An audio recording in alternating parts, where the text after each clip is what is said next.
Hi అందరికి. Summer కదండి. ఈ సమ్మర్ లో మండే ఎండలతో పాటు చక్కగా కమ్మకమ్మని తీయ తీయని పుల్ల పుల్లని మామిడికాయల సీజన్ కూడా ఉంటుంది కదా.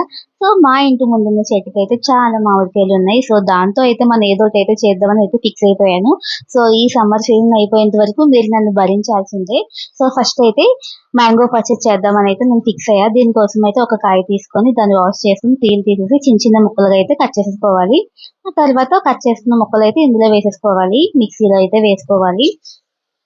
వీడియో చూసే ముందు ప్లీజ్ కొత్తగా నా ఛానల్ చూసే వాళ్ళు ఎవరైనా ఉంటే ప్లీజ్ లైక్ చేయండి, కామెంట్ చేయండి, షేర్ చేయండి.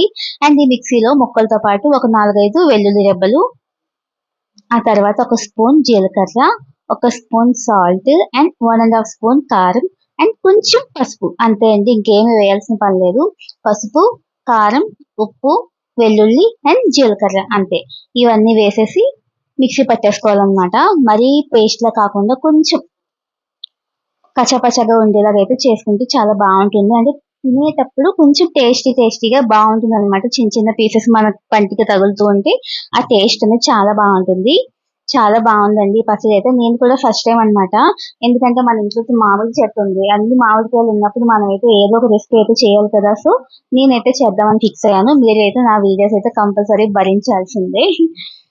సో ఇలా అయితే మిక్సీ పట్టుకున్న తర్వాత ఇదైతే ఒక గిన్నెలో అయితే వేసేసుకోవాలి. ఒక్క కాయ ఉన్నా చాలండి, చక్కగా అప్పటికప్పుడు అయితే మనం చేసేసుకోవచ్చు. ఆ తర్వాత స్టవ్ ఆన్ చేసుకొని పాన్ పెట్టుకొని ఆయిల్ వేసుకొని కొంచెం పచ్చిశనగపప్పు అండ్ కొంచెం మినపప్పు, హాఫ్ స్పూన్ జీలకర్ర అండ్ హాఫ్ స్పూన్ ఆవాలు, ఒక 2-3 ఎండుమిర్చి అండ్ కరివేపాకు, అంతేనండి. ఇవన్నీ వేసుకొని బాగా వేయించుకొని ఆల్రెడీ మనం గ్రైండ్ చేసుకున్న దాంట్లో అయితే వేసేసుకోవడమే. అంతేనండి, మ్యాంగో పచ్చడి అయితే రెడీ. చాలా బాగుంటుంది. అప్పటికప్పుడు మనం చాలా ఈజీగా చేసేసుకోవచ్చు.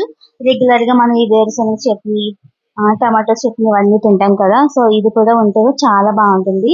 ఇదైతే దోశలోకి అయితే చాలా చాలా బాగుంది. ఎందుకంటే ఆ రోజు టిఫిన్ నేను దోశలో వేసుకున్నాను కాబట్టి ఈ చట్నీ అయితే చాలా బాగుంది. రైస్ లోకి అండ్ ఇడ్లీలో కూడా చాలా చాలా బాగుంటుంది. మీకు కనుక నచ్చితే కనుక వెంటనే ట్రై చేసేసేయండి. ఎందుకంటే చాలా సింపుల్ కదా. సో సింగిల్ ఒక్క మామిడికాయ ఉన్నా సరే చాలా చక్కగా అయితే మనం చేసేసుకోవచ్చు. నా వీడియో నచ్చిందా మీకు? నచ్చితే కనుక ప్లీజ్ లైక్ చేయండి, షేర్ చేయండి, సబ్స్క్రైబ్ చేయడం మాత్రం మర్చిపోవద్దు. పచ్చడి అయితే చాలా చాలా బాగుందండి. Thank you so much.